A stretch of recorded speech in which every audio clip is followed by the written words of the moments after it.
Ministre e Zhvillimit Urban Eglantina Gjermeni është bashkuar aktivitetit takime e komunitetin përfitues nga projekti piloti zbatuar në zonën informale në lagjen Kushtrimi në qytetin e Vlorës. Ky aktivitet u fokusua në punën e bërë nga kjo ministri, lidhur me urbanizimin e zonave informale dhe krijimin e hapësirave për zhvillimin e qëndrueshëm të territorit, nga i cili kanë përfituar plot 100 familje.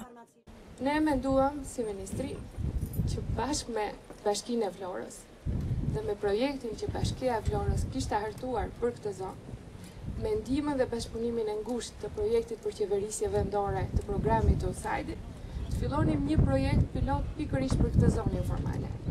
Të tregonim se si përmes urbanizimit të saj, përmes infrastrukturës, ndriçimit, kanalizimeve, ndërtimit të rrugës, do të kishin mundësi të gjithë qytetarët të integroheshin dhe kjo zonë të ishte si pjesë e qytetit. Nga ky investim kanë përfituar të paktën 100 familje dhe është hapi i parë urbanizimi infrastruktura për këtë zonë. Ministria e Gjermeni ka theksuar se ky model projekti do të nisë të aplikohet edhe në zonat të tjera informale të vendit, duke premtuar urbanizimin e tyre.